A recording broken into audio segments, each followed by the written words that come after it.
The House comes to questions for oral answer. Question number 1, in the name of Joanne Hayes. Thank you, Mr Speaker. My question is to the Minister of Finance. What reports has he received about the economy's performance in the lead-up to the budget last month? The Honourable Bill English. Well, Mr Speaker, a number of reports, including Treasury Monthly Economic Indicators report for May. It confirms that, for the most part, the domestic economy started 2015 on a solid footing. Job growth remained strong in the March quarter, buoyed by above-average levels of business confidence and activity expectations. Treasury also noted New Zealand's robust relative economic performance has strengthened net migration inflows, while also enticing more people into the labour force with the record high participation rate. Supplementary question, Joanne Hayes. Thank you. To the Minister, what do more recent trends in business confidence show, and how do these trends compare with historical averages? Honourable Bill English. ANZ's latest Business Outlook survey shows business confidence and firms' expectations for employment, investment and overall activity are easing. However, as ANZ noted, these indicators are receding from high levels.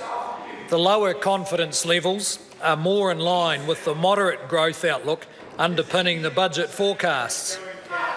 Confidence in the agricultural sector has understandably eased now that lower dairy prices have been confirmed, and it looks as if the construction industry is adapting to a flattening out of strong growth. Supplementary, Mr Speaker. Supplementary question, Joanne Hayes. What lessons does he take from recent trends in business confidence and other economic indicators?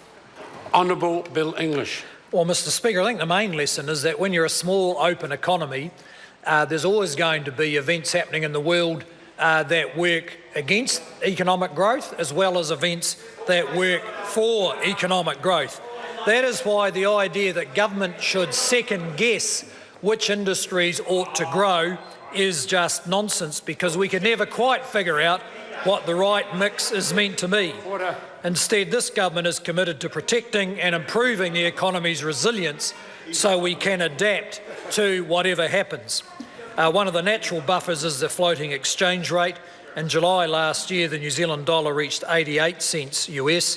Today, it is around 71 cents. And even when one sector, such as the dairy sector, has lower prices, other sectors continue to register strong growth, such as tourism, international education, the wine industry, ICT and high-tech manufacturing, all of which are creating new jobs. Supplementary question, Joanne Hayes. Thank you. What approach did the government take to ensure the benefits of the growing economy were shared by some of the most vulnerable New Zealand families? Honourable Bill English. Well, Mr Speaker, if the budget outlines a future of moderate growth in a resilient economy, and that gives us the opportunity to make choices that, frankly, other developed countries don't have.